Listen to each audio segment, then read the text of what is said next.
বাচ্চাদের টিফিনের কথা চিন্তা করলেই সবার প্রথমে মাথায় আসে এটা স্বাস্থ্যসম্মত কিনা আর এই খাবারটা বাচ্চারা পছন্দ করবে কিনা। ঝটপট তৈরি করা যায় এমনই একটি টিফিন আইটেম আপনাদের সামনে শেয়ার করছি, আশা করি ভালো লাগবে। প্রথমে আমি এখানে 3টা পাউরুটি নিয়ে নিয়েছি আর এখানে পাউরুটির চারপাশে থাকা শক্ত অংশটুকু ফেলে দিয়েছি, তারপর আড়াআড়িভাবে কেটে নিয়েছি। চাইলে স্কোয়ার শেপ করেও কাটা যায়, যার যার পছন্দ অনুযায়ী কেটে নিলেই হবে।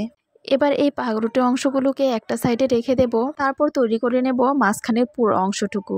আর এই পুরের জন্য এখানে আমি আগে থেকেই শসাটা গ্রেট করে নিয়েছি, তারপর পানি ঝরিয়ে নিয়েছি।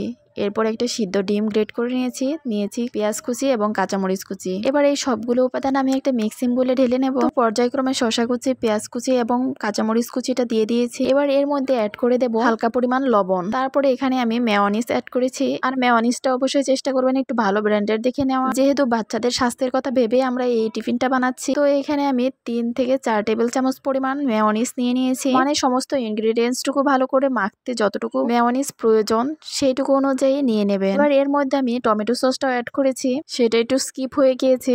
আর মেয়োনিজটা অনেক সময় অনেক ব্র্যান্ডের টক জাতীয় থাকতে পারে, তখন আপনারা চাইলে এখানে চিনিও অ্যাড করতে পারেন। তারপর গ্রেট করা ডিমটুকু খুব আলতোভাবে মিশিয়ে নিয়েছি। সমস্ত উপাদানগুলো খুব ভালো করে মেশানো হয়ে গেলে এবার একটা ব্রেড নিয়ে নিয়েছি। তারপর এর মধ্যে আমি তৈরি করে রাখা মিক্সচারটা দিয়ে দিচ্ছি। এখানে চাইলে আপনারা গাজরও অ্যাড করতে পারেন। বাচ্চারা যে যে সবজিগুলো পছন্দ করে সেই সবজিগুলো আপনারা এটার সাথে অ্যাড করতে পারেন। পাউরুটির একটা অংশে ভালো করে পুরটুকু মিশিয়ে নিয়ে অপর অংশটুকু আমি ভালো করে চেপে মিশিয়ে নিলাম।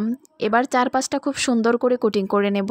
একইভাবে আমি সবগুলো ব্রেড এভাবে তৈরি করে নিয়েছি। এবার কেউ চাইলে এই পাউরুটিগুলো হালকা বাটার দিয়ে তাওয়াতে ছেঁকে নিতে পারেন। আমি এখানে আর সেঁকবো না, এভাবেই বাচ্চাকে টিফিন দিয়ে দেব। বাচ্চা থেকে বুড়ো এগ স্যান্ডউইচ পছন্দ করে না এমন লোক খুব কমই আছে। খুব সহজেই বানানো যায় আর খুবই সুস্বাদুও বটে। বাচ্চাদের টিফিনের পাশাপাশি নিজেরাও সকাল বিকেলের নাস্তা কিংবা মেহমানদারিতেও এই আইটেমটি রাখতে পারেন। ভিডিওটি কেমন লেগেছে অবশ্যই জানাবেন। ভালো লাগলে লাইক, কমেন্ট, শেয়ার দিয়ে পাশে থাকবেন।